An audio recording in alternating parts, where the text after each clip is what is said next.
Welcome to the Bookers Alliance podcast, where we hold the pencil and the pencil is power. Coming at you right now is your host, Marky Mark, along with the man, the myth, the legend, Frank Donaldson. Join us as we discuss the ever-changing landscape of professional wrestling. So hang on tight, you jabronis, and enjoy the ride.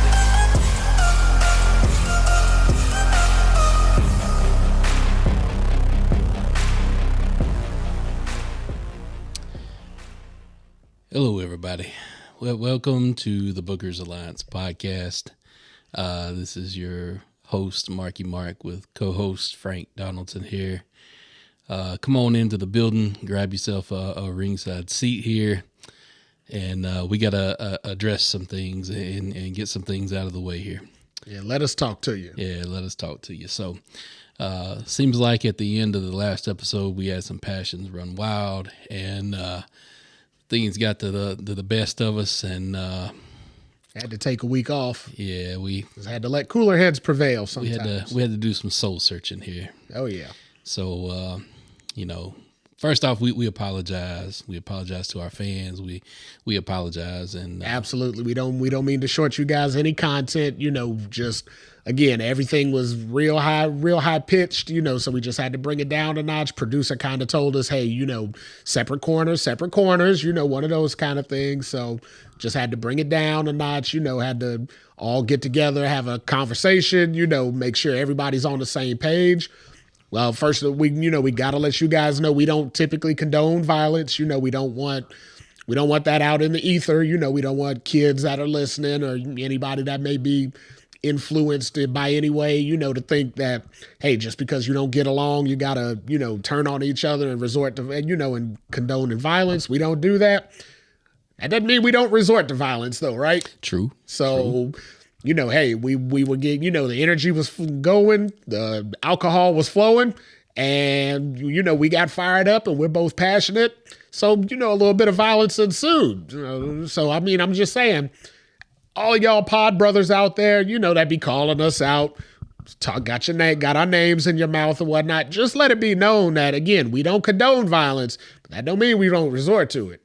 Now, you know what I'm saying? So, I just want to make sure everybody understands when you're out there talking all that jazz, all that rigging, we will come for you. I'm telling you, we're coming for you. Pod brothers, we are coming for you. Hulk Hogan, I'm coming for you too. Whoa. Sister Sherry, I'm sorry. Sister Sherry. Forgive me, I'm sorry. Who is Sister Sherry? Wait, what? Frank, you still with me? Where did you go? Oh wow! Sorry, just delve. I was at the memory banks there from old Booker T interviews back in the day. Oh, my bad. All righty. Oh, okay, Booker T. Yeah, I was watching the Booker T interview before. I don't know. Sometimes you channel. Okay. Sometimes you go to that place. Well, I might have been in that place. My bad. Speaking of channeling, let's channel. As our truth would say, my bad. Let's channel some whiskey. Okay. Before we go any further. You sure we need to be drinking? Hey, you know what? Let bygones be bygones. All right. You still my pod brother here, so all right. We all good. It's all straight. All right. All's well that ends well. All's well that ends well. So who's our sponsor this week? Who's going to make this episode energetic and passionate? We got Buffalo Trace. Uh-oh. Happy? Nope. Uh-oh. Rip? Nope. Budget. Okay. Just straight, plain old Buffalo Trace. Okay, so entry level. All right, got to start somewhere. So entry level. Actually, the story behind Buffalo Trace is actually pretty cool. Just not without delving into the weeds. A lot of people was taking tours of the factory, tasting all the other products that Buffalo Trace makes, and they tasted the entry level stuff, and they were like, "Hey, this stuff's pretty good. Why don't you guys sell it?" Well, hey, we never thought of that. Huh. So here comes Buffalo Trace. All right. Their entry-level bourbon is a very simple mash bill, but very tasty whiskey. Okay. So this is what, $10,000, $12,000 a bottle? Or? If you had $10,000 of Buffalo Trace, you'd have about 5-6 barrels in here, sir. Yeah, well, that would be very well suffice for our liquor. But all right. So moving on. Let's cheers to letting bygones be bygones. And to WrestleMania. All right. Cooler heads prevail. Cheers, sir. Buffalo Trace. Yeah, that's pretty good. Very good. Very good stuff. All right. So today's episode, We are talking about the Build to WrestleMania 40. Look, we going down the road. All jets are blazing. It is 500 miles an hour.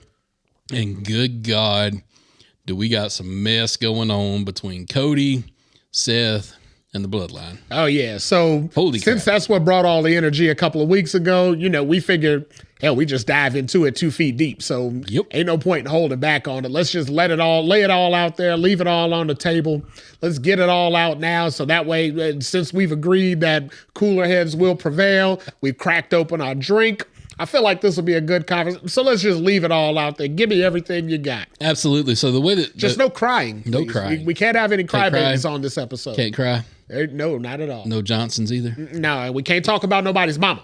Nobody's mama. Ain't nobody's mama. That's the line in the sand. Yeah, that's where we bring it to an end. If somebody's mama comes up, we back. The microphones are back knocked over again. So yeah, so we got to stop there. Bump the brakes at the mama talk. All right, so this whole thing between Cody and The Rock has almost taken on its own life, and Roman almost has been forgotten to the side in some of this. So the two champions are they're the garnish on this steak dinner. You got your world heavyweight champion on one side. He's he's like your broccoli and your carrots, and then you got your WWE undisputed universal whatever other names champion. You can whatever other names you can toss in there at the same time. He's like the mashed potatoes and the gravy. Yep. But shit, the steak is sitting right there between Cody and Rock. Yep. Now, how the hell did that happen? I don't know how it happened, but honestly, I know how it happened. Come on now, let's be honest. Well, Rock's gonna be the steak in any program he finds his way in. It don't really matter who he gets packaged in with. Unfortunately, it's just it comes with the territory. If you're gonna work with The Rock, you're gonna get outshined. So there's half of me that wish The Rock wasn't even a part of this, and then there's the other half of me that actually wishes Roman wasn't a part of this. You could go either way. Yeah, it's kind of weird how this is all unfolded. But anyhow, so there's been a very grimy, dirty, kind of just verbal tiff between The Rock and Cody. More so dirtier on The Rock's side, might I say. Well, The Rock's a little bit older than Cody. Rock's a little bit older. He comes from a different school of thought. The Rock is also portraying full-fledged, 100% unapologetically heel Hollywood rock. Final boss. Final boss. Where the hell did they come up? Final boss. What video game is he? What is this, Tekken? No. I mean, it's got to be. Contra. Oh, okay. Yeah, it's got to be something like that for you remember the final boss on Contra? God. The one that took like 872 lives before you finally beat it? There was a lot. I mean, luckily, there was always up, down, left, right, BA, select, start. That's so you why can that beat code, that final boss. That's why that code existed. There you go. But so I will say this for the whole verbal sparring match that both of these guys are in. First and foremost, even as a Cody fan, Cody, I'm sorry, Rock's killing you right now. He's flat out overran all of what you tried to come back with. Unfortunately, that's gimmick based. I mean, Cody being the clean cut baby face and all that, he can't get down in the muck like The Rock. Now, The Rock's straight out of the Attitude Era. Rock's all attitude. Yeah, so he's from when this was authentic. When this was first introduced in the world of wrestling. This is where Rock comes from, and Rock is smart enough to use social media as a platform so he doesn't have to cross too many lines on TV. But social media is his free run. I actually like that. I like the fact that Rock is cutting the majority of his promo on social media. Yeah, because he can't get away with half of this stuff on TV. Exactly. I wish Cody would do the same. I wish Cody would spit a few lines on social media. I understand why. Like, if Cody was a social media presence like The Rock, then I would see it. But I mean, let's be honest. Anytime Cody tries to do stuff off of TV, like remember Roads to the Top? Yeah, anytime Cody tries to do something off that wasn't TV, good at all. Yeah, he's not the most well-liked human being in the world. I mean, when he did that reality show, quote unquote, Ms. and Mrs. 2.0, when he did that, I mean, that's when the fans in AEW turned on him. And hell, he brought all the fans in AEW to the dance, and he did that damn show, and I mean, they hated him for it. Hated him. Yeah. I hated him, but I was like, I don't even know why I hated him. Like, I think Brandy's gorgeous. Like, didn't mind looking at her for 1 minute, but damn, the minute she started talking, I was like, you ain't Maurice. God, go away. Go far away. Turn the channel. So with their verbal spats, you know, I remember texting you a week ago, and I told you, I said, I wish. Yeah, we definitely had to stay on text last week. There was Couldn't no physical see each interaction, other. right? Because I was like, it's coming here.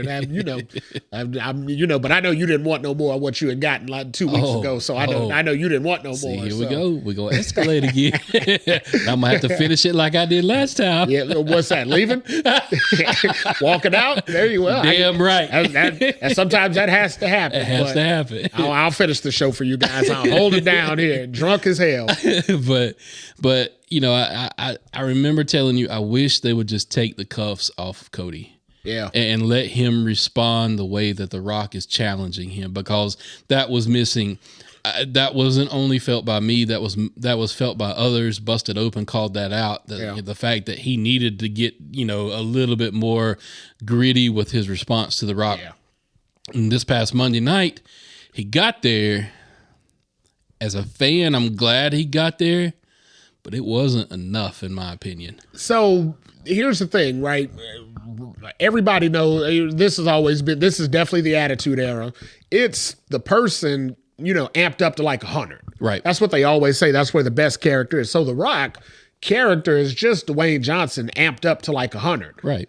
Cody's character is literally just Cody. It's not amped up. It's not, I mean, what he presents on TV, like in the suits and the, you know, in the passionate promo, I feel like that would be the same. If he was sitting at the, you know, one of these extra chairs at this table, drinking out of this Buffalo Trace, I feel like he'd be having a similar conversation that way.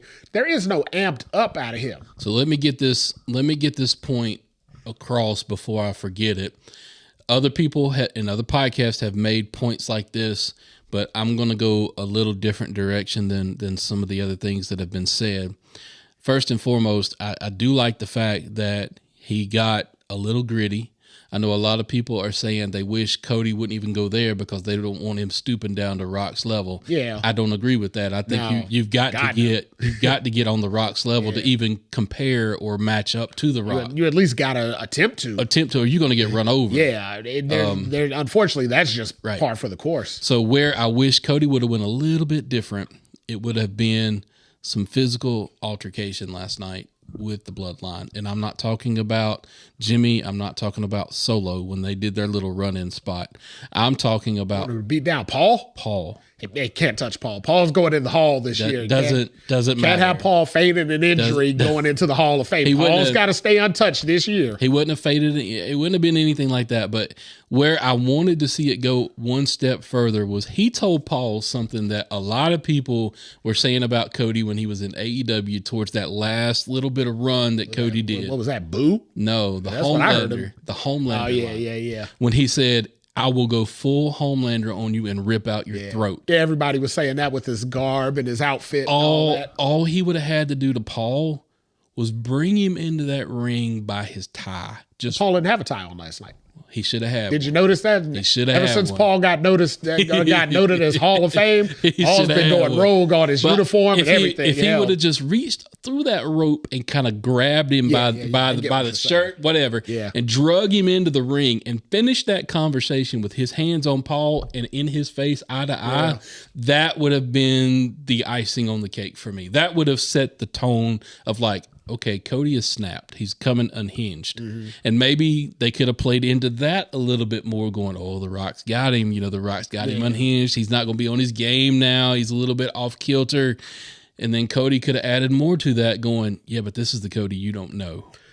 So I wish it would have got there. That was definitely a possibility. The only thing, because, and I mean, you got to admit, WWE has put Cody in the complete white meat baby face. Oh, yeah. I mean, Cody don't even have no skin. He's so white meat. I mean, he's uncooked chicken. He is Sheamus before Sunday. There you go. He's completely uncooked chicken. He's baked chicken. Chicken. Not fried, not broiled, because all that turns it brown. He's baked chicken. Yeah, he's literally baked chicken. He is about as white meat baby face as you could possibly. And I feel like they don't want to even get edgy with him because, I mean, he's such a hero to the kids. He's such a pure good guy. I feel like if he touches Paul or if he starts to snap or things like that, it kind of takes him out of the character that they want to keep him in. And that's kind of like a last resort. That's almost like, you know, break glass, pull here. You know, that's what caused the divide on Cena, though. People wanted Cena to get a little bit more gritty than what he was. Now, granted, he was gritty at one point with the Doctor of Thugonomics. Yeah. And in his promos and what he would do. Hell, if you went back and seen the Rivalries episode between him and Randy when his dad was involved, you know, him holding Randy down and telling his father to kick him in the head, that's not a white meat babyface role. I mean, no, but they were trying to swim in there. But like you said before that, that's why the fans had started turning on Cena before that, because they wanted him to be edgy, and WWE just wouldn't, because again, he was doing all those Make-A-Wishes and all. WWE didn't want to put any type of dark cloud over Cena, so they just kept him about as pure as possible. And when you do that, I mean, it's great for the 7 and under demo that you're looking at. That's it. But that 18 to 25 demo, they're going to turn on you in a minute. So that's it. So Triple H, I know you out there listening. Do not give us Cena 2.0, please. I don't want another Cena. I'll be honest, Cody might be whiter and meatier than Cena. And I hate that too, because I don't want another Hogan either. Yeah, that's what I was thinking. He's actually, you know, I wouldn't be surprised if you don't see Cody out waving the red flag, the red, white, and blue flag.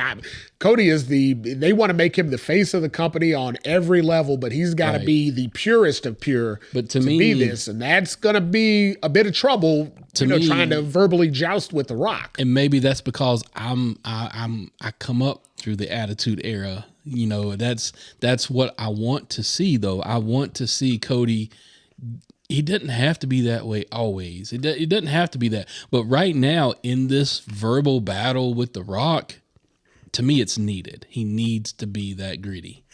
It's probably 50-50. It is. So for us, it is needed. For us, yeah. But the 7-year-old like in I the said, crowd, for that 7-year-old that's watching, that loves Cody to death, that hopes and prays that they'll get that weight belt one day, they don't want to see that. I mean, and the parents don't want them to see that. So it's a lot of push and pull. It's a lot of give and take on that. Well, so now I'm conflicted as a parent.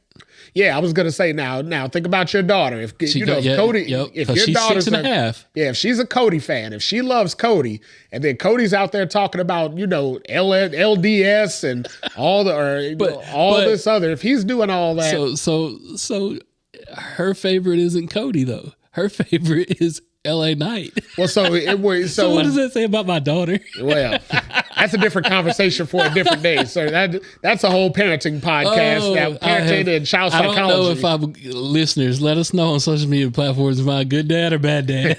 that'll be the episode when I pull out my child psychology studies from back in college and we dissect that. But for now, I'm just saying, if Cody was her favorite, right, and then Cody comes out there and he's saying all the stuff that The Rock says, you'd be all like, you can't watch Cody no more. Be Cody fan, right now, you're gonna have a big problem in your household. I got you. So, but again, if you're gonna position Cody in that, when you want to sell his toy, and let's call a spade a spade, they ain't trying to sell Rock toys out there. They're trying to sell Cody toys. Right. When you're trying to sell a Cody, or you want some parent to buy their kid $120 weight belt that you could get for $12 normally, but you want it because Cody put his paint on it. Right. You're going to pay 10 times you're not going to let him go out there and muck that up. No how, no way.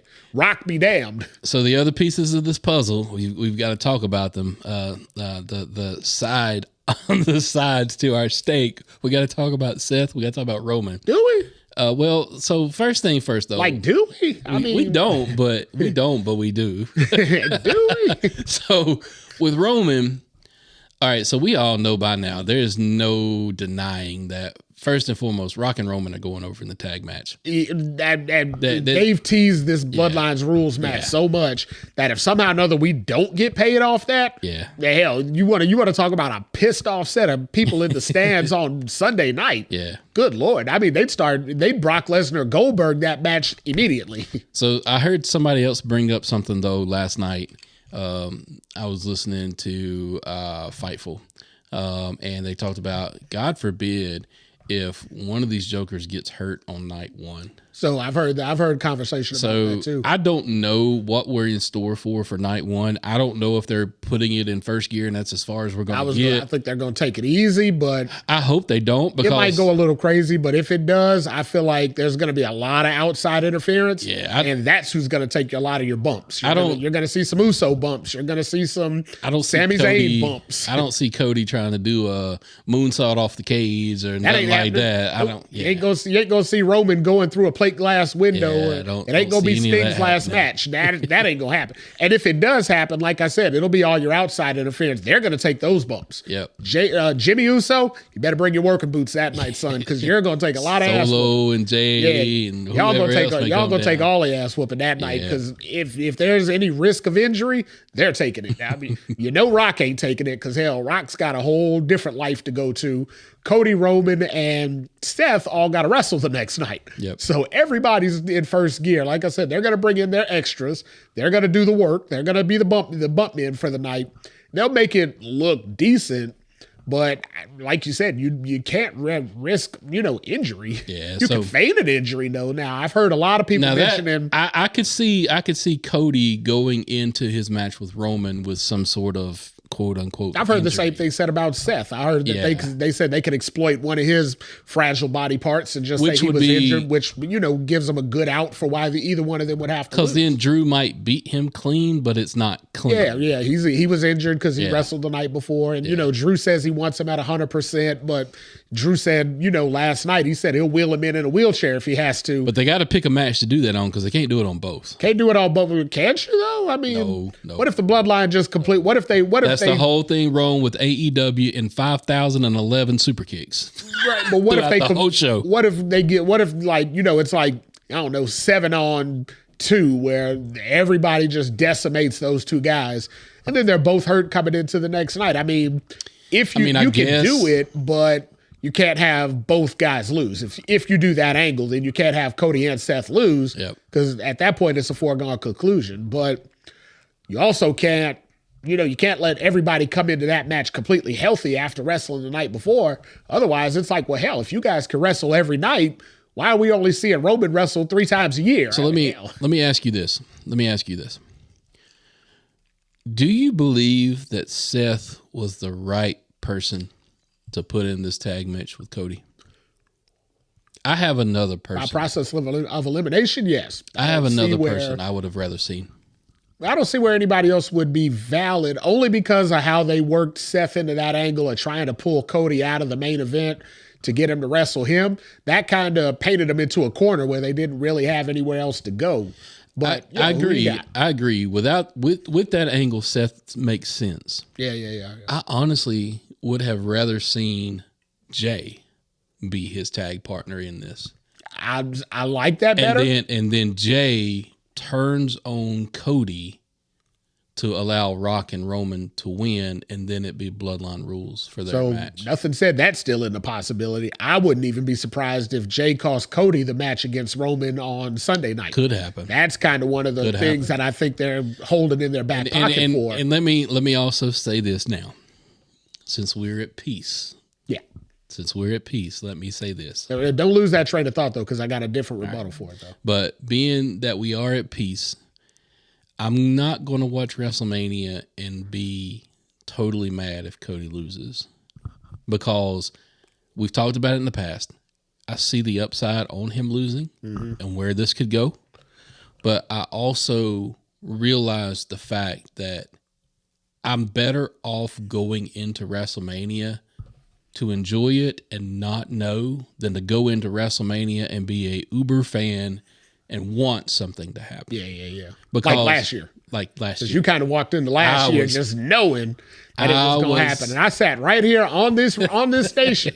I told your ass. I said, there ain't no way in hell the AEW transfer is going to win his title, win the biggest title in wrestling on his third match. You said, I'll be damned if he don't win. And I said, well. I was more deflated than a 2-year-old's balloon 6 months after his birthday. Think about LaGreca. LaGreca had a pink robe on after that. I mean, he couldn't even compose himself after all of this happened. I mean, he can't even keep his stuff straight. But we digress.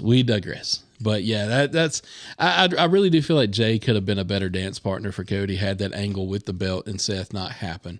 So I see the idea of what you're saying, but I mean, let's ask ourselves. Jay's been separated from the whole bloodline thing for what, 8 months now? Yep. I love me some Jey Uso, right? That thing he does with the fans. I mean, he gets the fans up. They be, when he starts pumping his hand, they be pumping their asses off. The fans love that shtick. But the fans also love Seth's song and every other song they play. Is Jey Uso really that level of main eventer that you could pit up against The Rock? No. So that's why he couldn't have been Cody's tag partner. That he just couldn't. Let me also spin it this way, though. In Jimmy and Solo, with everything that's going on right now, if there is anybody that is lost in the sauce, Jimmy and Solo are completely lost in all of this storyline, right? They're way overcast. So now let me set a scenario for you and see your take on this. We know we're getting brother versus brother. Yep. Third time ever in all of the history of WrestleMania. Even though freaking Kane and Undertaker win at each other, they're not recognizing there's something to that. Yeah, that's true. There's something to that. But anyhow, so we got Jimmy and Jay going at each other. What if this happens at the end? Jay, obviously with the heat, he's not going to lose this. I don't think. I think he's going to go. I think he's going to go over on Jimmy. Yeah, damn. If he loses to Jimmy, then I mean, there went main event Jey Uso. Now you're barely mid card Jey Uso. So how do we get Jimmy Uso and Solo back into the mix? How does this all happen? What if Jay goes over on Jimmy at the end of the match? Jay goes over to pick Jimmy up, offers him a handshake. Jimmy in turn says, we're brothers, we're twins, handshake in it, gives him a hug, and they embrace. And then Solo attacks them both with a steel chair. That would be cool. That gets Jimmy back with Jay. Yeah. That gets them back into the tag team scene mainly. Yeah. That also brings Solo into a storyline that's not Rock and Roman. The only thing is... Yeah, but then that pulls another character out of the bloodline story. And I don't know if they're going to... They're not going to pull the trigger on that. Weaken the bloodline at WrestleMania. Now, I don't see it I do see that possibly happening later down the road because I'm hearing rumors about more Fatus and NOIs coming into the company. So look at you. The Rock would be proud. Absolutely. Bringing in those names, the family tree. You studied that. His grandfather, my grandfather's down looking at me right now. He proud as hell right now. So my grandfather and my grandfather's probably up there kicking their two grandfathers' ass right now. But that's a whole other conversation for another day too. So, but I digress. But yeah, I just feel like Jimmy and Solo are so lost in all of this. Again, it's The Rock. I mean, it is The Rock. Anytime you go, so that's why we keep saying about Roman Reigns and Seth Rollins. I mean, 7 months ago, nobody in wrestling was bigger than Roman Reigns. They just weren't. We didn't care about nobody else besides Roman Reigns in wrestling. Even though his story was starting to get a little stale, it was starting to go, kind of wonky because we weren't getting, so much of it. We were in the slow period 7 months ago, but there was still nobody bigger than Roman. Roman right now is the little cousin to big cousin Rock. I mean, but hell, that would have been anybody. There ain't nobody in wrestling Randy Orton would have been little Randy Orton with The Rock. They'd have been singing the whole, they're both third generation wrestlers, blah, blah, blah. Now, I'll be damned. Those are two different level of wrestlers, and Randy's probably the best wrestler. Oh, absolutely. In the ring. He's probably the best they got in WWE right now. But at the end of the day, The Rock still would have outshined the hell out of him. It's just... That's the reason why I wanted Rock and Roman to happen so bad as just a head-up one-on-one match, because Roman, with his whole shtick behind him, could have somewhat volleyed off for The Rock. Right. He still would have been outshined, but I mean, if Roman was bringing the whole bloodline in, the whole Paul Heyman thing, if he had all his guns a-blazing just against one singular Rock, at that point it might have been like, okay, this is even.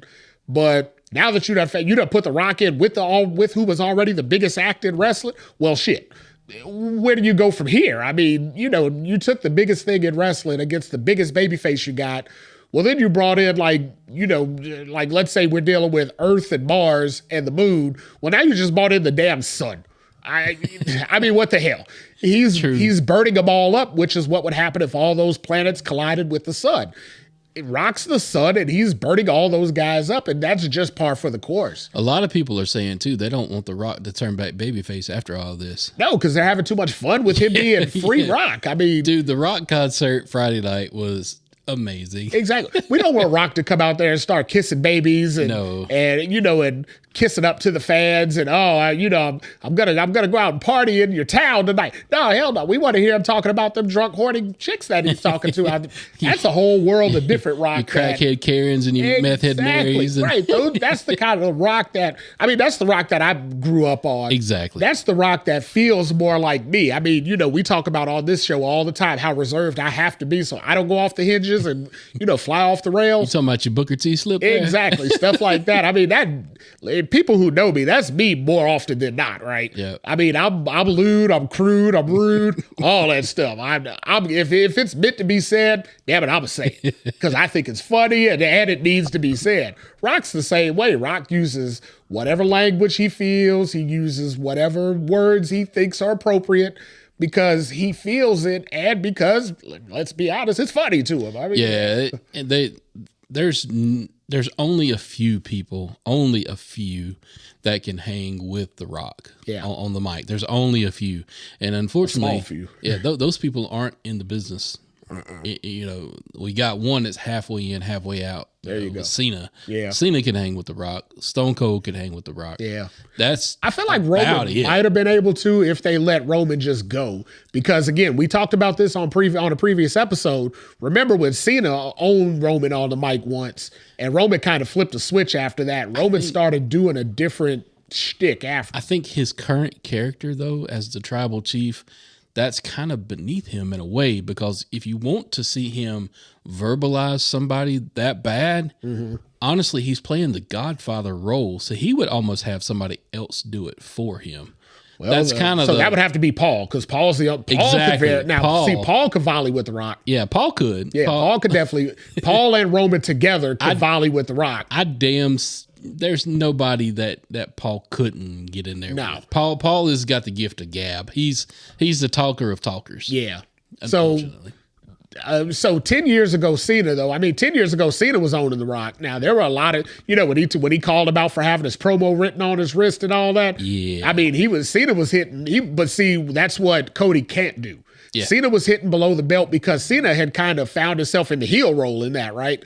Like WWE wasn't going to call him a heel, but let's call a spade a spade. At the time, the people loved The Rock. Rock was doing that whole Fruity Pebbles joke and all that. That shit was funny. So by default, Cena kind of had to, wander off into the, while still being a face, he had to wander into heel territories to make it interesting. Yeah. Cody just can't. There's just no way, like I said, with the marketing they got behind Cody right now, he just can't. So that automatically puts him at a disadvantage with Rock.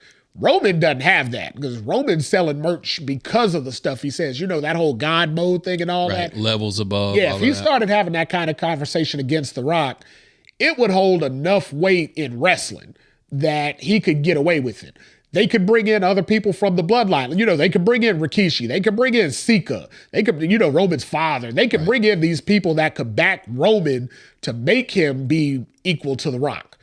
There's so many ways I could book if they had done this Rock-Roman match. But all them damn Cody crybabies out there, as Rock put it, F that whole thing up. So now we're dealing with this muckaluck that we got right now where you got two tag teams, two champions that are playing second fiddle, and really Cody versus Rock is what we all want to see and ain't going to get. So, hell, what the hell is going on here? I think you do eventually get Cody Rock.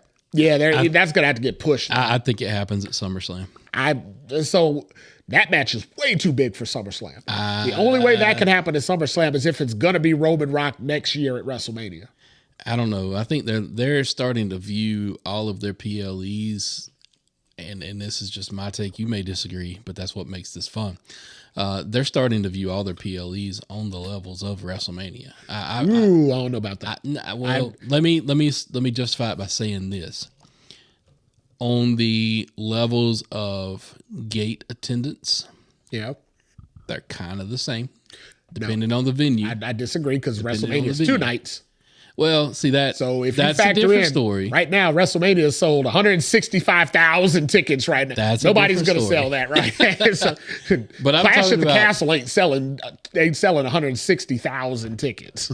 To me, though, I think what they're trying to do is they're trying to leverage all of these events, and they're trying to make them WrestleMania-esque. They're trying to build them as must-see events. Now that I agree, they did that with the Elimination Chamber in Perth. They've done it with the more they go international. Clash at the Castle, they did it. I mean, it's just the Saudi shows basically are mini WrestleMania. Exactly. They never make the card the equal of a WrestleMania because the card's always for shit. Until the last one that they did. The last one was very good, which was a Triple H book. The three prior ones of those were the absolute. They were the drizzling shits, as they call them. They were Vince McMahon book. They were liquid shits. They were horrible. By the way, F you, Vince McMahon. Dude, I told you there was. So I watched that whole interview because Undertaker's doing a podcast. Now, for those of you listening, I know we're trying to promote our brand and all that. Undertaker is totally screwing us by starting a podcast because he's going to take the few listeners we do garnish every week. But I'll be damned. I'm advertising for it. Listen to Undertaker's podcast. My God, that man telling stories. He's telling it all. Yeah, he's telling some great stories. But yeah, there was a whole lot more to that. If you didn't get the whole, if you didn't hear the whole episode, there was a whole lot more to why it didn't happen. But primarily, it was because Vince didn't want it at the time. So when they could have did it, and looking back at it, I agree. What we're talking about is Taker on his new podcast platform. Taker released an episode 6 Feet Under. He released an episode today talking about why the Sting Undertaker match never happened. Yeah. And his very first response was, because Vince didn't want to see it. Yeah. And of course, everybody runs with that. As soon as he said it, even he was like, "Oh hell, we just set the internet on fire here." But he went on to say he didn't want to see it in that short run that Sting was there. You got to remember, in that same time frame, that's when we got Undertaker Goldberg. Yep. We had Undertaker Roman. We had a lot of stinkers from Undertaker, right? Taker was a shell. He wasn't in the best shape. We had a lot of stinkers, and Sting was 55. Yeah. So it wouldn't have been good. I mean, that match should have happened 10, 15 years ago. 07. Yeah. If they could have did it like 05, 06, 07, damn, we'd have been talking about that the same way we're talking about Rock Roman right now. Yep. Today, I'm talking WrestleMania 40. If those two came out there and just did the entrances, that's all you need. That would be amazing. That's all you need. Then after the entrances, they should just shake hands and walk the hell away. See, look, that's why we made up. So exactly. That's it. There we go. All right, have a drink for that one. But yeah, give me 10 minutes worth of it. Just sit aside 10 minutes. Yep. Because them entrances would be amazing. Yep. I mean, you want to talk about mark out moment? That's your mark out moment there. Absolutely. As soon as they get done doing the entrance, though, you send somebody else out there to eat a choke slam and a scorpion death drop, and then we go home. And we get the hell out of there, we go home. We don't do nothing else. We don't even do exits, because one of them guys might pull a hammy on the way out. We don't do nothing else. You can job out Pretty Deadly to them. There you go. Yeah. Perfect scapegoats. They need a WrestleMania moment. I mean, they ain't going to get no bigger. Let's be honest. Pretty Deadly ain't going to see two bigger legends in the ring ever again. Not at no WrestleMania. So, yeah, hell yeah. Let them go job out there. Taker said he can't do a tombstone because apparently he's got 2 new knees in his surgeries, but he can eat a choke slam. Yeah. And Sting can definitely do a death drop because he just did one last week. Send them guys out there. Let them take that bump. My God, send us all home happy. Go straight to intermission. Let everybody go get some Pepsi and take a bathroom break after. Speaking of going home, that would be great. Speaking of going home, we got to wrap this thing up for today. Damn, I'm having a good time here. We're back in the saddle now. After taking a week off, this feels good. But we do want to say, though, thank you for sticking it out with us, even though, we had to address some things here personally. And like, Frank said, house cleaning. Like Frank said, we don't condone violence, but that don't mean we won't resort to it. That don't mean we can't do it, though. So we'll throw it out in a minute. The problem is, though, see, when we be beefing with each other and we have that's in-house. somebody comes at us, we back unified again at that point. That's tag team partner. All that stuff goes out the window. Now we back on the same side. So don't think you can drive a wedge in and then you work your way in. No, hell no. We unify against everybody else.